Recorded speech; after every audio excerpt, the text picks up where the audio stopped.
Hi everyone, welcome back to my channel. If this is your first time here, hi, my name's Em. I love all things planning and stationery, and today I've got a bit of a flip through of my Hobonichi Cousin. I decided this year to do kind of quarterly check-ins on all of my planners to give you guys a bit of a flick through, see how I'm using it, have a look at my spreads, and I also thought it'd be interesting to kind of check back versus how I originally thought I was going to be using these planners to see if I've kind of kept up with it or changed things up. And yeah, today is Hobonichi Cousin. I've already done the weeks. I will leave the link up here in case you haven't already seen it. I'm not going to do one of my passport just because I've done enough videos on that and kind of that setup, and nothing hugely has changed. But there is a blog post where I kind of do a bit of an overview of all my planners after the first quarter, so I will leave that as a link in the description. Okay, the first thing that's changed, as you will probably see if you saw the original setup video, is the cover. So I originally had this in the Midori clear cover, and while that was really nice while it was thin, because it actually fit in my desk, I've got, when I eventually get around to filming a desk tour, you'll see how I have my desk set up. But I have a really nice bamboo letter tray and it fit in one of the kind of portions quite nicely. Then as soon as it got chunked up, as you can see, it no longer fit in there, so I had to kind of review my storage of it. I took the opportunity to change up the cover and use this from One Star Leather Goods.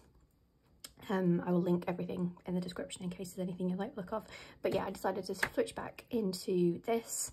I don't use the pockets kind of a huge amount, but it was nice to kind of have it in a proper case so that when it's kind of sat on the shelf, it's not kind of getting tatty or anything, and it looks quite pretty with all my other planners. And also I didn't like the fact that this had been kind of sat unused for probably about 18 months.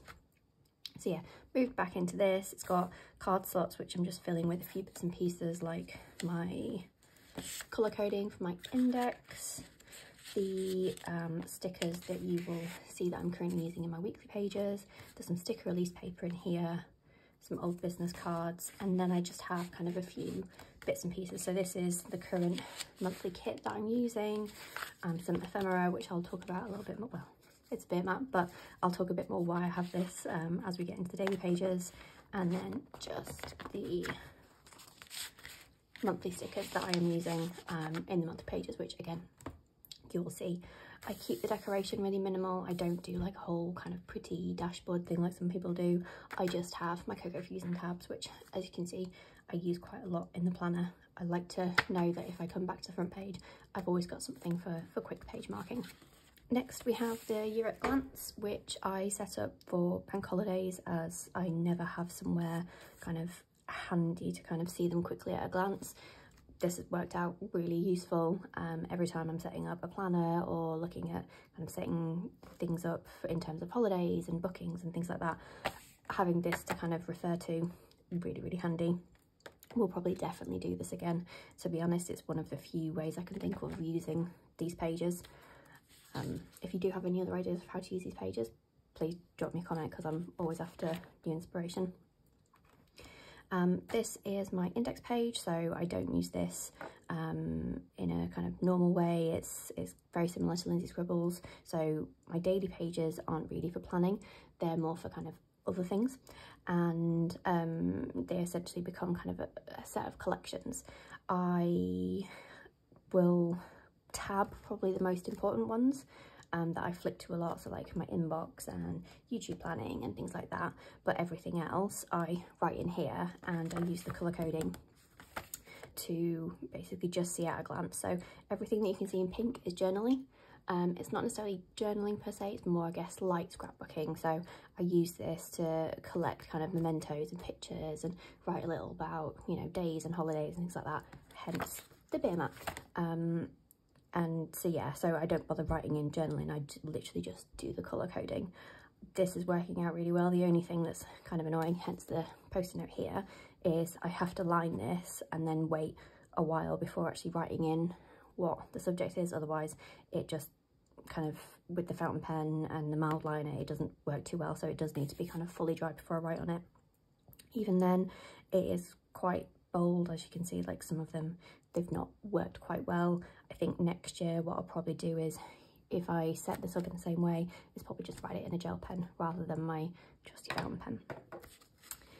Then going on to the monthly pages, so this is still basically being used as I set it up, just as a social media planner. So YouTube videos, blog posts, Instagram, all goes in here. I slightly changed it up in March, because before I had all of my kind of picture ideas in a collection here. It was annoying to kind of flip back and forth. So what I've started doing is write them in here as and when I kind of have ideas, and then just put 2 little check marks, one for taken and edited and one for posted, just so I know where I'm up to. And you know, if I do have a spare day where I'm like, oh, I'm going to post something, I can see if there's anything that I haven't already posted that isn't planned in. So what I do is plan it in pencil and then go over in pen when it's actually been posted. I also in March started putting in stickers to kind of demonstrate new releases. I had a big drive for adding new stickers to the shop, and I thought this would be a really nice way to make the monthly pages look a bit prettier, but also by the end of the year kind of provide a nice kind of flip through of all the extra designs that I've added in and all the new stuff that I've added into the shop over the year as a nice little kind of look back. I really like how this is turning out so far. Other things that I've added, so I've added green dots where I do Instagram stories because I'm trying to get better at those. I am very inconsistent, but it's nice to at least kind of keep an eye on when I am actually doing them and how consistent I am. And then at the bottom I've also added in Facebook posts, just to make sure that I am sharing on Facebook and that I'm not spamming the same kind of groups all the time, because I hate that. But I do want to share kind of layouts and ideas and videos and stuff on Facebook. These have been an interesting one over the course of the year. It kind of started off as a bit of a stickery journaling planning thing. I don't do back planning per se, so it was more of a in-week thing, but more of a log of what I did rather than a load of pre-planning. Then it kind of became more of a normal planner, and I did start actually using this as a planner. Here is a week I tried with sterling ink stickers, a bit too much. Yeah, and I really kind of got into planning back in here more, purely because my weeks started being a little bit too small for everything that I was doing, particularly as I was doing a lot more with the shop and the blog and YouTube. And then I came back to an old layout, which is what these stickers were for, which is to basically section off my days and weeks. So here you can see this week I have everything kind of plotted out by subject and category. So the top area is purely kind of stickery bits and maybe events and appointments and things like that. And then the rest, everything is listed out according to category. So I've got life, shop, blog, YouTube, socials, and then I've got somewhere to track my meal planning as I'm back on the kind of healthy eating and fitness kick from today, and log my exercise. These are largely kind of day specific actions, but by and large I know which ones absolutely have to be done on a certain day and which can just kind of spread out, and it allows my brain to kind of, I don't know, it works better for me to kind of compartmentalize everything, so I can see everything that I need to do for the shop for the week, everything that I need to do for the blog, and it also allows me to pre-plan in a way that I'm not beholden to, oh, I've written it on Wednesday, it needs to be done on Wednesday, I need to take it off. No, not necessarily. It's just, it's in that right column, and it doesn't necessarily matter. Sorry, it's in the right row, and it doesn't necessarily matter which column. So I'm probably not describing this in exactly the best way, but essentially events and plans and things like that in the top. Everything else is organised by category, loosely on the day that I want to do it, but it's not the end of the world if I don't, because there's very few things that I do need to do kind of on specific days, and if I do, like buy food, I know I need to buy food today because there's nothing in the fridge, for instance. Hopefully that makes sense.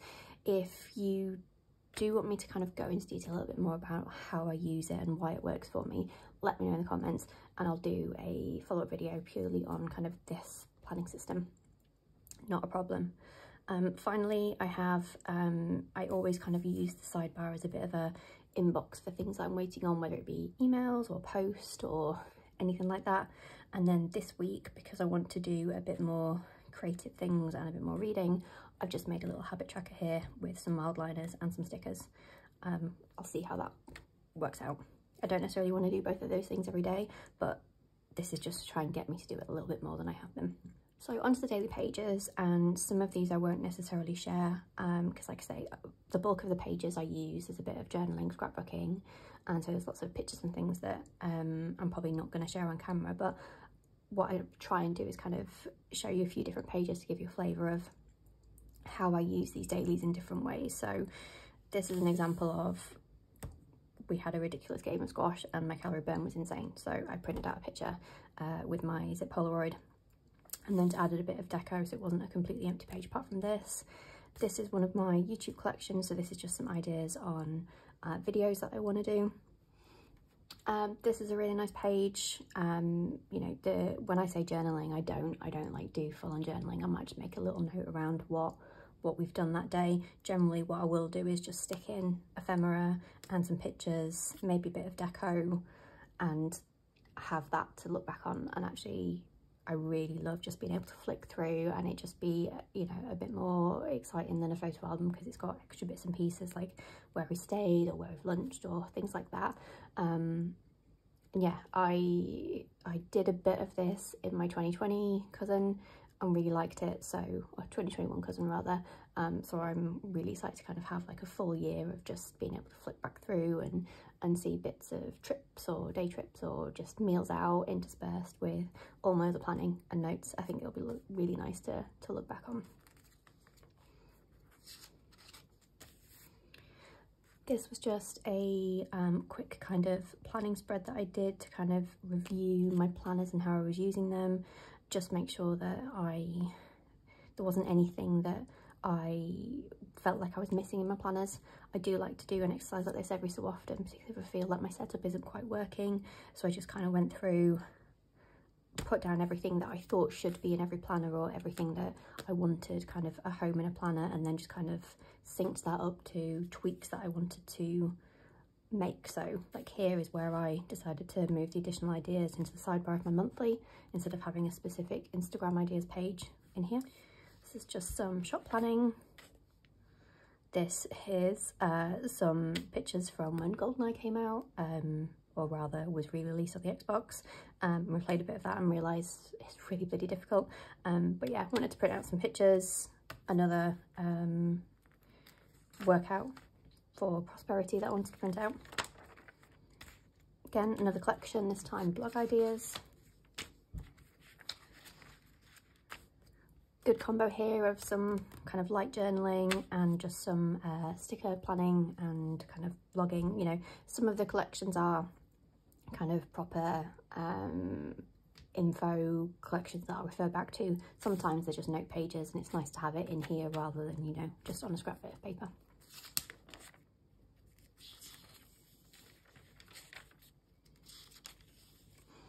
This is some Stardew Valley notes because I've started playing that again.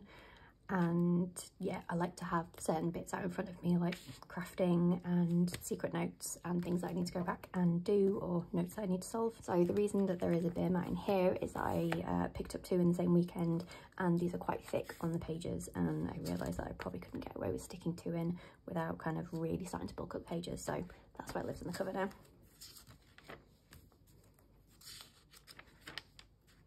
So what I will normally do is have a post-it note or a Cocoa Fusion flag just on my next blank page, just so that I can, when I do need a notes page or to write another collection, I can quickly, easily find it. What tends to happen is, though, I end up using that page for something that I want to refer back to, so then I end up leaving the Cocoa Fusion page there and have to refer back to the index instead. So what I do is just flick through and look for my last empty day and flick through to it. I have been using the monthly overview pages this year more so than I normally would.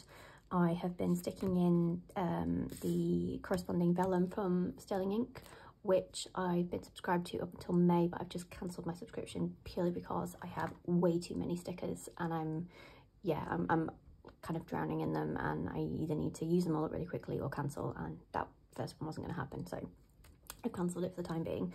But on the actual page itself, I've just been doing little highlights of the month and, you know, just things that I've done that I want to look back on. Maybe it was just a way to use up the empty page. If you have an idea of how best to use that page, please let me know, because although it fills the page and it's reasonably nice, it's not my favourite way of using it.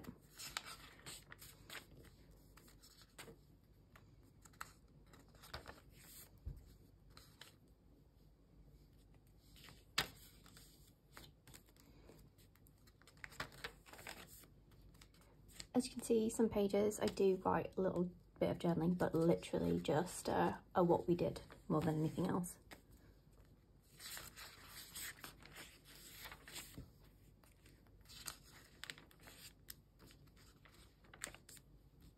This was a daily kit that I was trying out. This is listed now as a printable in the shop, so it's a 4-page kit. I wanted to do it as a printable rather than printed because 4 sheets is a lot. There will be more kits coming as soon as I get some time to kind of design some more. If there are any of my monthly kits that you really love and want me to send you a daily kit, shoot me a message on Etsy or drop a comment below and I will add them to the list. And that's it for daily pages. Sorry if there was like a million and one cuts, it's just I obviously didn't want to share photos of other people in here, it wouldn't really be very fair. But yeah, we are up to date, and I have a tab just to kind of, this isn't the first blank page, this is the first day where my journaling's up to, so everything before here I've printed out pictures, I've stuck in all the ephemera, etc, etc. So this is just a quick and easy flick to sit down and do some journaling, which I do try and do weekly. I don't always have huge amounts to kind of stick in if we've had a bit of a quiet week, but I like to just do a weekly check-in so it doesn't build up and I have loads of weeks to do in one go.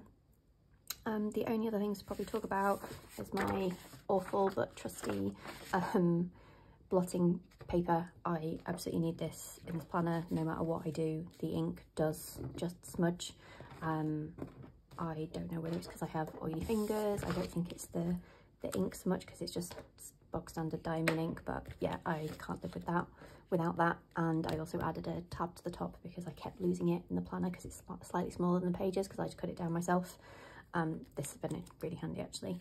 And then I have my Sesame Street dashboard. I don't really use it too much, it's just another way really to kind of capture any ink if the pages aren't 100% dry, but it does also keep some post-it notes. I basically bought it because I love Cookie Monster. And yeah, that is it. That is how I have used my planner for this quarter. As you can see, like I said at the start, it is getting on a bit of a chunk. I'm not entirely sure how this is going to last the year.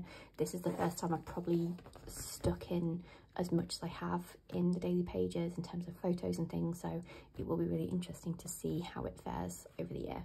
Hopefully that was really interesting. If you do have any questions about anything that you've seen or want to know any more about kind of how I use this, let me know in the comments below. Otherwise, yeah, thank you for watching, and if you haven't already, please like and subscribe. Bye.